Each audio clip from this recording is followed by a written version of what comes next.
Guys, how's it going, everybody? My name is Blitznews. Ladies and gents, welcome back to another week of Geek News or Blitznews. And today, we've got a ton of news to cover. We're going to kick things off in a very epic way because the Morbius trailer has been dropped. And who thought that I would be describing the Morbius trailer as epic? I mean, when they announced the Morbius movie, I was kind of confused, and I thought to myself, really? There's so many other characters that I think they should tackle first. There's so many other stories that they should do first. But I have to say, based on the trailer, again, I don't know if the movie's going to be good, but based on the trailer, this looks pretty promising. I think that Jared Leto looks like he's having fun with this role. It looks like he's really giving it his all, which, to be fair, I mean, usually Jared Leto does a pretty good job with his acting abilities. I wasn't a particularly big fan of his interpretation, and not just his, but I guess David Ayer's interpretation of Joker. However, this looks like a pretty cool take on the character of Morbius. It looks like it's got this very almost horror movie tone to it, the entire motif. It still obviously is a Marvel movie or a comic book movie in the sense that there's a lot of action and there's superpowers and things like that. But I do like that it's got this darker tone overall going for it. I think that that's really great. I think that it's really cool, the little nods that they drop to the MCU. And then in addition to that, just in general, the overall worlds that they've been building with Spider-Man and Venom, which we'll discuss in a moment. But here's what I will say so far. I think that it's really cool that it looks like it's probably going to be sort of an anti-hero film, similar to probably like Venom. Although Venom still, he was very much so a protagonist in that movie. We didn't really see a lot of villainous qualities to Eddie Brock in that film that they made with Tom Hardy. Here, it looks like it might be maybe a bit more of a balance between a good guy versus bad guy, where Morbius really is going to be a character that is not necessarily a full-on bad guy, because it does look like he's fighting, for the most part in the trailer, he seems to be fighting some sort of militarized guys or a militia of some sort. So it does seem as though he's not just randomly fighting or killing humans. It looks like he's going after very specific targets. So we don't know necessarily what will be the context of that. I hope that they do go on ahead and kind of straddle that line and they don't just make him a good guy or like make him a hero. I think it would be cool if he's this sort of villain-esque character, and we do see some elements of them exploring that in the trailer, which we'll talk about in just a sec. First and foremost, I did want to go on ahead and mention the first thing is, of course, the really cool shots of his powers. I think that they did that in a very interesting manner. They showcased the sonar ability. They showcased this like almost, I don't know, I guess maybe like some extra senses ability that he has with like this red ball that he catches with like this kind of flame-ish effect. But then the other really cool effect is that he has this, I guess they're trying to create an illusion of either he's leaping very quickly, maybe he turns into a bat even, where we see him kind of jump onto the wall and there's like this purple like shadowy effect all around him. I guess maybe that's indicative of one of his other power sets, so I think that that looks pretty cool. Now, as far as like the overall character of Morbius, it's interesting that they save the look that Morbius has for the very end, where when you think of Morbius, we see him almost like transform from this sickly human being that has obviously this disease as Michael Morbius, and then slowly but surely you see him getting a little bit better. Then it seems like he starts to deteriorate, and then he seeks this treatment that he comes up with I guess infusing his blood or going through some sort of a ritual that turns him into the vampire known as Morbius. However, at the beginning we see that he just becomes this like, you know, much more powered up version of a human. He seems to be back to form. He's moving about and everything. But then that final shot showcases that he's starting to turn into an actual vampire and kind of the Morbius that we expect with, you know, the giant teeth, the much more pale skin, the red glowing eyes, the nose that's kind of like pulled up. Like it's a really cool transformation, and it looks like they're going to build up to it. And hopefully that will be the case where they don't just jump to that version of Morbius. I hope they build up to it throughout the movie, and then that's kind of like where they leave off, is with this powered up version of Morbius at the end. Now, The other thing that is super exciting in this trailer, or the other things in this trailer that are super exciting, is the fact that we see a Spider-Man mural as he walks by in one of the scenes. You see a Spider-Man image, and then it says murderer over top of it.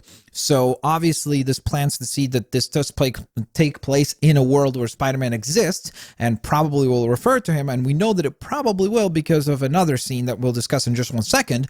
But the one thing that I was very confused about, that's the Spider-Man that we see in Tobey Maguire. Like, that's that costume. You can see the webbing and everything. That's not the costume that Spider-Man wears in Far From Home or Homecoming. I could be wrong about that, but I swear it looks like that old school costume with the much different design for the eyes and the webbing being like raised. So that's very weird to me that they have like a painting of that other Spider-Man that supposedly obviously doesn't exist in this particular new universe that they're building. So I'm a tad bit confused about that. Maybe that's just me. Maybe it really is the Tom Holland costume, but I swear in that image, it legitimately looks like the Tobey Maguire Spider-Man costume. So I don't know. Maybe that was just me. Now, the reason why you probably could point to the fact that I'm incorrect here is the fact that at the very end, we see Michael Keaton, and you know who Michael Keaton is in the context of the MCU and in the context of this new Spider-Man world that Sony's building, because he is, of course,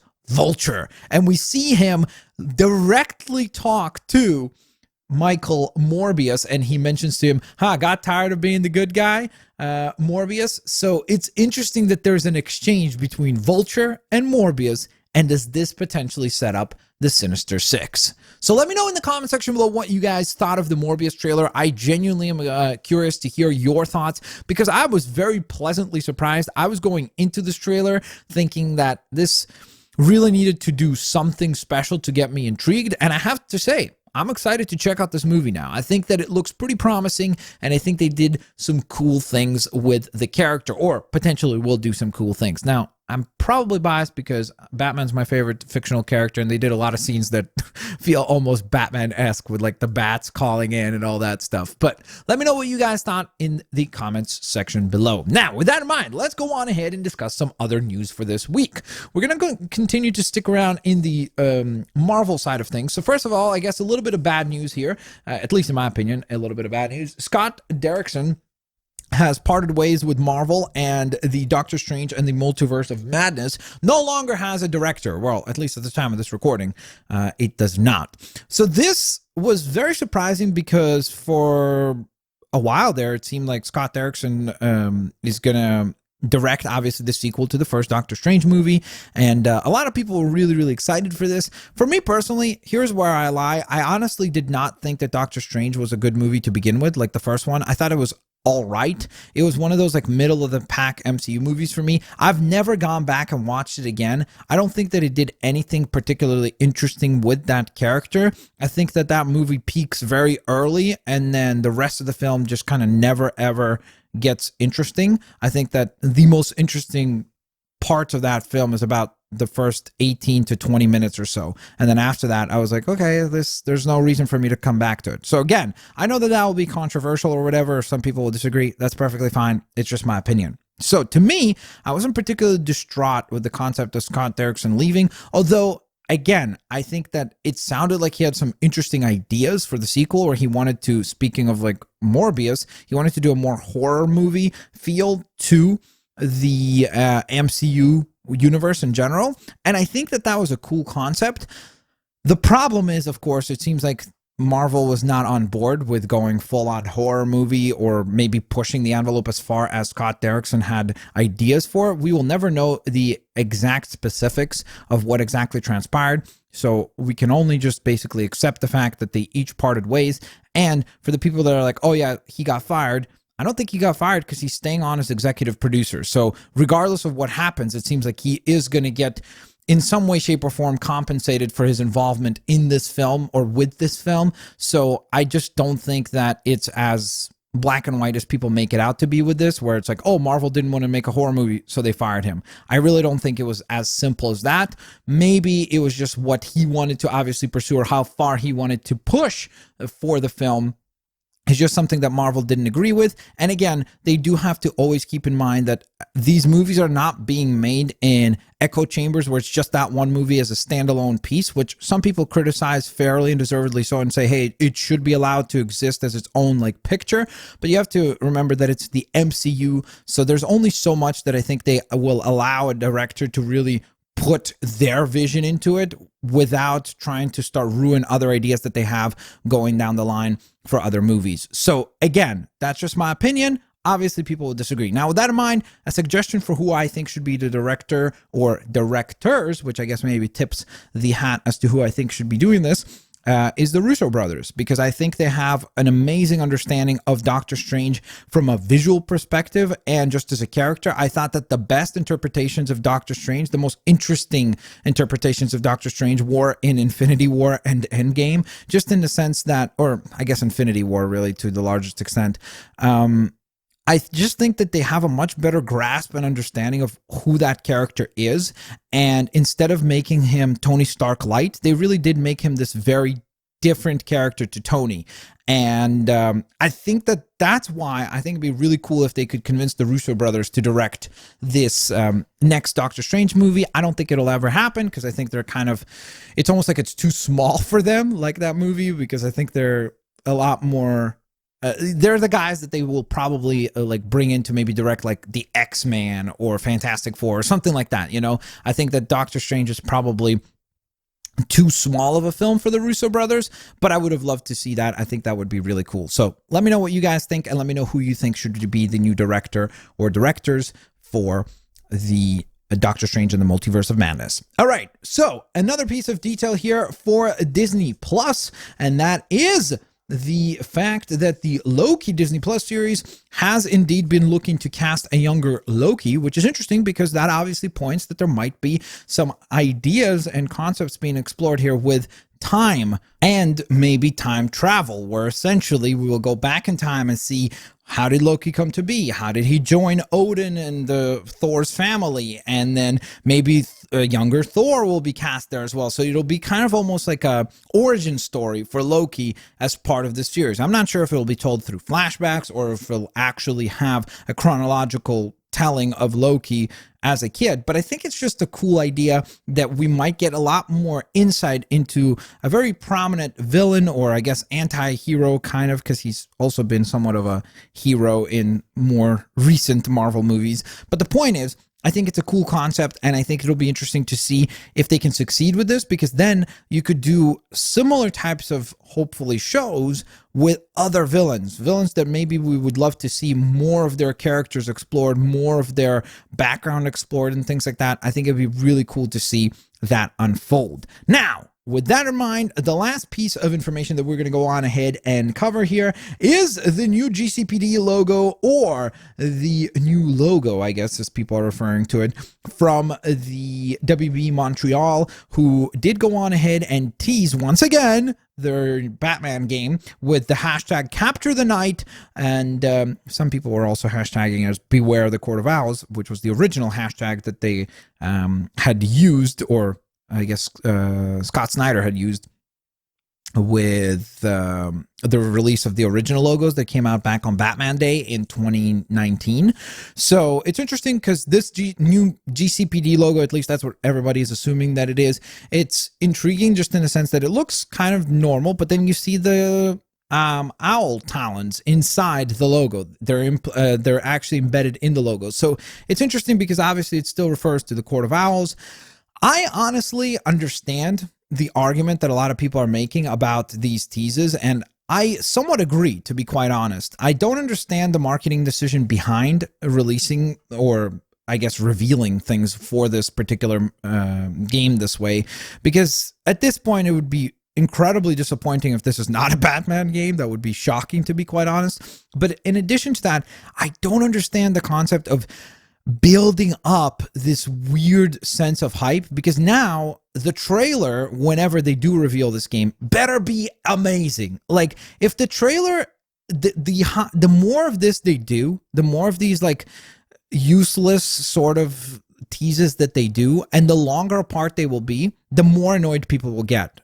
So therefore, when that eventual like actual reveal comes, it needs to be just absolutely amazing.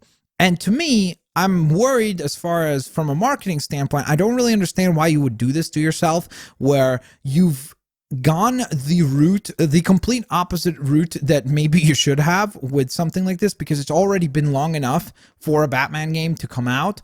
But then you continue to do these like weird teases that really reveal nothing and say nothing.